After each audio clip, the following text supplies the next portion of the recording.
Bismillahirrahmanirrahim. Assalamualaikum warahmatullahi wabarakatuh. Sebelumnya, perkenalkan nama saya Hamas Subaibi Akbar Hamid dengan NIM 2210116034 dan kali ini saya akan menjelaskan tentang UTS dan apa aja yang saya pelajari dari mata kuliah Keuangan Publik Syariah. Sebelumnya, selamat pagi, siang, sore kepada Pak Edi dan Pak Ade selaku dosen pengampu pada mata kuliah kali ini, dan mungkin saya mulai saja. Ada beberapa topik yang akan saya bahas mengenai UTS dan apa saja yang sudah saya pelajari mengenai keuangan publik syariah. Topik pertama yaitu bagaimana sih pengelolaan keuangan publik dan sosial syariah dapat membantu pertumbuhan ekonomi yang berkelanjutan melalui lembaga perbankan syariah dan lembaga keuangan mikro syariah. Gitu. Yang pertama yaitu pengelolaan keuangan publik dan sosial syariah tentunya dapat membantu pertumbuhan ekonomi berkelanjutan dengan berbagai instrumen dan mekanisme yang dilakukan dengan perbankan syariah dan LKMS. Yang pertama kita mulai dari yang lebih kecil yaitu LKMS. LKMS dapat mendukung pertumbuhan dan perputaran ekonomi pada sektor mikro yang unbankable, di mana unbankable yaitu individu-individu atau kelompok yang tidak terjamah dengan akses keuangan yang ada pada bank, khususnya bank syariah. Dengan adanya LKMS ini, sektor mikro, UMKM, dan individu tetap dapat mengakses lembaga keuangan untuk memenuhi kebutuhan maupun modal untuk usaha gitu. Karena bank syariah gitu atau bank konvensional lainnya perlu persyaratan-persyaratan yang harus dipenuhi oleh nasabah dalam mengakses lembaga keuangan, maka karena sulitnya hal tersebut, LKMS hadir untuk memenuhi gap yang terjadi di bank syariah. Lalu kita masuk ke skala yang lebih besar yaitu perbankan syariah. Perbankan syariah mampu menyediakan jasa keuangan yang sesuai syariah, di mana perbankan syariah yaitu tugasnya mengelola dana-dana dari masyarakat seperti menghimpun dana dan menyalurkan dana-dana dari masyarakat sebagai jasa keuangan gitu. Jasa keuangan yang umum terdapat di lembaga keuangan perbankan syariah seperti pembiayaan dan simpanan berbasis syariah. Pembiayaan tersebut seperti mudharabah, musyarakah, murabah, dan ijarah atau akad-akad lainnya yang ada di bank syariah. Selain menyediakan jasa keuangan, LKMS dan perbankan syariah juga dapat membantu penyaluran dana sosial seperti zakat, infak, sedekah, dan wakaf. Dengan demikian, selain bermanfaat untuk bisnis, kedua lembaga tersebut juga bertujuan untuk mencapai keadilan dan kesejahteraan dunia akhirat. Lalu kita ke topik selanjutnya yaitu bagaimana sih pajak dalam Islam. Kita ambil pengertian dari Yusuf Qaradawi. Intinya adalah pajak adalah kewajiban yang ditetapkan terhadap wajib pajak yang disetorkan ke negara sesuai ketentuan, lalu hasilnya digunakan untuk membiayai pengeluaran umum dan untuk tujuan yang ingin dicapai oleh suatu negara. Dalam Islam terdapat dua kategori pajak, yaitu pajak syar'i dan pajak kontemporer, di mana pajak syar'i yaitu pajak yang diatur secara eksplisit dalam Al-Quran dan Al-Hadis. Contohnya seperti zakat, kharaj atau pajak tanah, dan jizyah atau pajak yang dikenakan kepada non-muslim yang berada di dalam perlindungan negara Islam. Lalu selanjutnya adalah pajak kontemporer, yaitu pajak yang diterapkan oleh negara mayoritas muslim pada saat ini seperti pajak penghasilan, PBB, dan lain sebagainya. Terus dalam Islam sendiri tentunya ada prinsip-prinsip pajak yang harus dipenuhi, yaitu prinsip keadilan, prinsip kemanfaatan, prinsip transparansi, prinsip kemudahan, dan prinsip kesukarelaan. Yang pertama adalah prinsip keadilan, di mana beban pajak atau pemungutan pajak harus sesuai dengan porsinya di tiap-tiap individu wajib pajak, di mana beban pajak yang dibebankan kepada masyarakat harus sebanding dengan kemampuan ekonomi wajib pajak tersebut. Terus juga pajak juga nggak boleh diskriminatif gitu. Semua wajib pajak diperlakukan dengan sama di hadapan hukum pajak tanpa memandang ras, status sosial, agama, dan lainnya.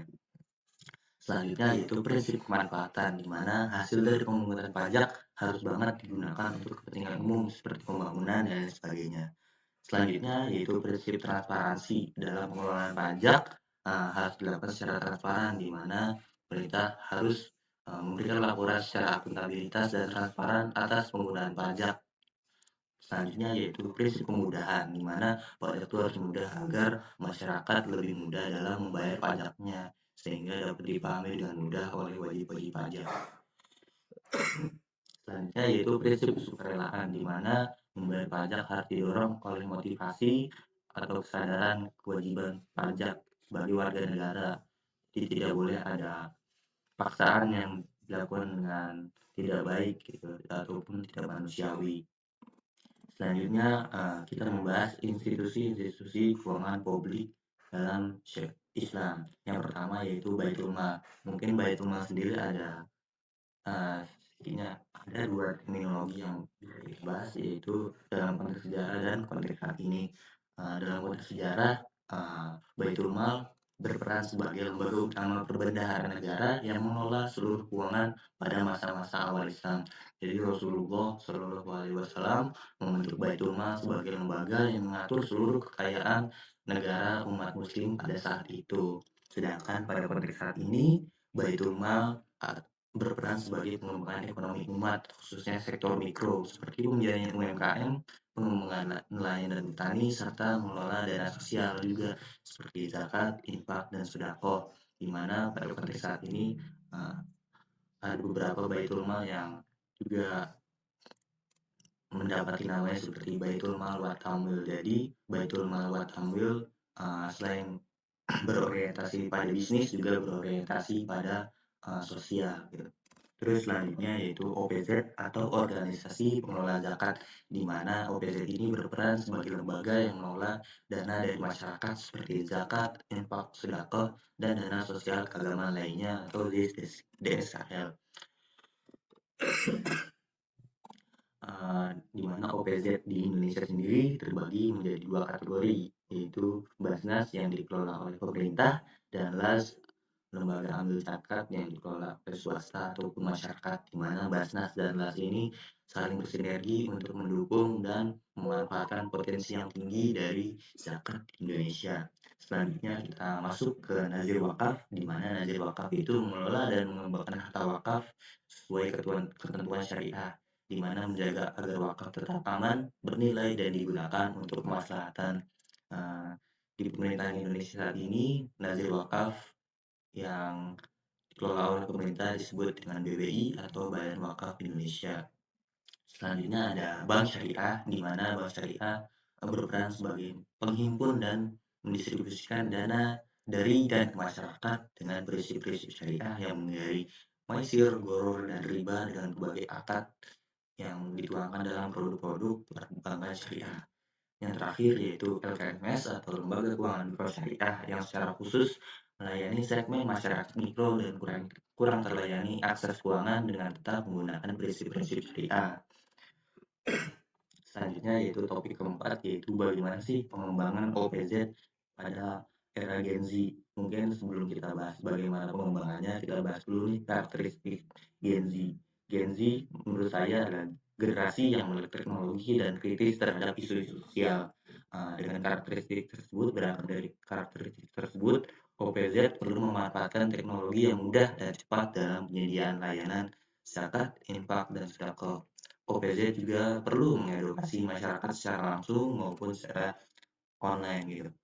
Dan pada saat kontemporer kali ini, zakat juga bisa dilakukan dengan cara online, dan OPZ juga perlu mengedukasi masyarakat apakah zakat secara online itu tetap sah atau tidak. Lalu selanjutnya kita berangkat ke karakteristik Gen Z yang kedua, yaitu kritis. Maka dengan karakteristik Gen Z yang kritis ini, OPZ juga perlu transparansi dalam pengelolaan zakat dan dana sosial lainnya. Gimana sih caranya? Yaitu dapat dilakukan dengan transparansi, laporan, dan mendokumentasikan kegiatan sosial yang dapat menginspirasi masyarakat untuk berzakat. Lalu selanjutnya yaitu apa sih perbedaan mendasar lembaga keuangan mikro syariah dengan lembaga keuangan Islam lainnya? Yang pertama yaitu lembaga keuangan mikro syariah berfokus pada peningkatan kesejahteraan masyarakat dengan meningkatkan inklusi keuangan kepada segmen masyarakat miskin dan kurang terlayani. Lalu selanjutnya yaitu memberi pinjaman tanpa agunan atau perdulasan dan tanpa bunga yang ditujukan untuk pengusaha-pengusaha mikro Lalu yang ketiga yaitu keunggulan dalam biaya transaksi yang rendah dan dapat memberi dampak positif yang signifikan terhadap usaha mikro masyarakat. Lalu selanjutnya yaitu jembatan untuk menghubungkan komunitas menuju akses keuangan yang lebih luas. Itu dengan prinsip-prinsip tersebut, LKMS tidak hanya berperan dalam meningkatkan akses keuangan, tetapi juga dalam mendorong pertumbuhan ekonomi yang lebih merata dan inklusif serta mendukung pemberdayaan ekonomi masyarakat yang kurang mampu. Lalu kita ke topik yang terakhir, gimana sih pengelolaan dana publik dan sosial pada perbankan syariah. Yang pertama yaitu sebagai penyaluran zakat, sebuah penyaluran zakat di mana bank syariah berfungsi sebagai lembaga perantara yang menerima dan menyalurkan zakat kepada mustahik. Jadi bank syariah juga bisa berfungsi sebagai penyalur zakat. Lalu selanjutnya pendanaan UMKM menggunakan pembiayaan berbasis syariah. Bank syariah juga pada masa-masa saat ini juga punya beberapa program-program yang mendukung pembiayaan program-program yang mendukung peningkatan UMKM di Indonesia. Lalu selanjutnya menyalurkan dana masyarakat dengan pembiayaan berbasis syariah seperti mudorobah, murabahah, musyarakah, dan idaroh. Lalu juga tentunya menghimpun dana masyarakat dengan contohnya dengan simpanan berbasis syariah seperti wadiah, mudorobah haji, pendidikan, dan lain sebagainya.